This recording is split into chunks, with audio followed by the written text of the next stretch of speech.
Episode 2, Truth and What It Actually Is. There's a lot of noise right now. You can feel it. Everywhere you look, something is happening. War, conflict, opinions, predictions, people telling you what to believe, what to think, what's coming next. And if you stay in that long enough, something starts to happen. Your mind doesn't settle. It keeps searching, looking for answers, looking for clarity, looking for something solid to stand on. But the more you look, the harder it gets to find. Because without something steady, the mind doesn't land. It just keeps going. Another idea, another explanation, another angle. And at first, it feels like you might be getting closer, like you're figuring something out. But if there's no anchor, no actual truth underneath it, you don't find clarity. You just go deeper into the search, the rabbit hole. And that search, if it goes unchecked long enough, it starts to wear on you, not physically, but mentally. Because now everything becomes a question. Everything has another side. Everything feels unstable. And the mind wasn't built to live like that. It was built to land somewhere, to land on something solid, to stand on something that doesn't move. So at some point you have a choice. Not what to believe, but whether you're going to keep searching or finally stand on something that's true. Truth doesn't work like everything else. Truth doesn't get louder when the world gets louder. Truth stays the same. It doesn't compete. It doesn't argue. It doesn't try to convince you. It just is. You don't need to trust it. You recognize it. Like the sun coming up tomorrow. You don't debate it. You don't question it. You don't wake up wondering if it's still going to happen. You just know.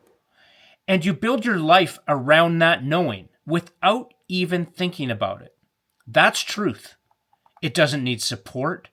It doesn't need evidence stacked on top of it. It stands on its own.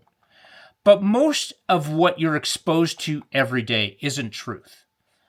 It's interpretation. It's perspective. It's someone else trying to explain what they think is happening. And the more you consume it, the further you get from what's actually real. Not because you're intentionally being misled,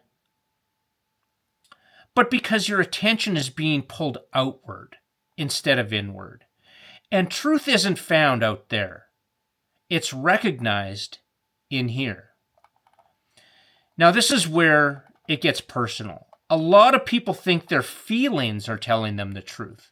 But feelings aren't necessarily truth. They're real, sure, but they're not always reliable. You can feel fear and nothing's actually wrong. You can feel certain and still be way off. You can feel stuck and still be exactly where you need to be. Feelings respond to what you focus on. Truth exists whether you focus on it or not.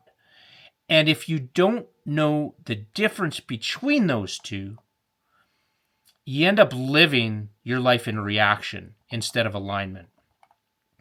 And this is why the mind matters so much. Because whatever your mind sits on, your life starts to follow.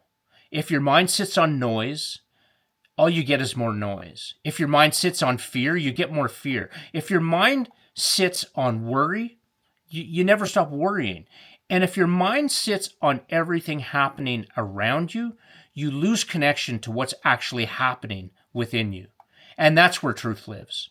Not in your circumstances, not in your headlines, not in the opinions, in alignment, in something deeper than thought. Scripture says it clearly. Do not be conformed to this world, but be transformed by the renewing of your mind. That's not a suggestion. That's an instruction. Because if you don't renew your mind intentionally, something or someone else will do it for you. And most of the time, this isn't going to lead you toward the truth. It'll lead you toward distraction, toward reaction, toward staying exactly where you are.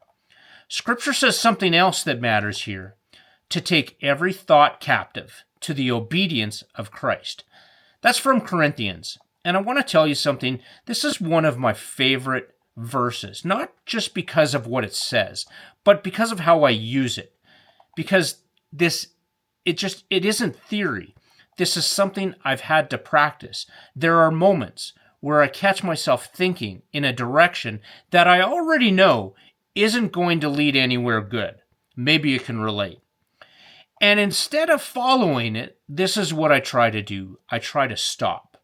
And I say it out loud. Take it captive. Not later, not when it gets worse, but right there in that moment. Because if I don't, that thought turns into another one. And then another one. And before long, I'm not thinking anymore. I'm reacting. And that's how you end up living somewhere you never chose. So instead, I interrupt it. I bring it back, not to how I feel, but to what I know is true. And the more you do that, the less control those thoughts actually have. And this goes deeper than mindset. This is spiritual, because your spirit already knows truth. That quiet awareness that we talked about in the first episode, that's not confusion. That's clarity, trying to break through everything else. But your mind and your emotions, they don't always follow it. They've been trained differently. So now you have this gap between what you know and how you live. And that gap, this is where frustration lives. That gap is where that feeling of something's off comes from. Not because you're lost, because you're not aligned. So what does this actually look like? It's simple.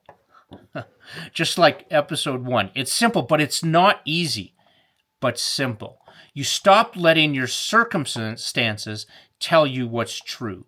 You stop letting your emotions lead your decisions. You start bringing your thoughts into alignment with something deeper. You sit with truth, not the noise, not the fear, not the endless opinions. Truth, what's actually real. What doesn't move, what doesn't change based on how you feel that day. And as you do that, something starts to happen. Your mind settles. Your emotions follow. Your decisions get clearer. Not because the world changed, because you did. This isn't about becoming someone new. This is about learning how to live from what's already true and letting everything else come into alignment with it. So when you feel that pull again, that quiet awareness, that sense that something isn't quite right, don't ignore it. Don't explain it away. Don't drown it out, because that's not confusion. That's truth showing up, waiting for you to recognize it. And the moment that you do, everything starts to change. Not all at once, but for real. And now, we're just getting started.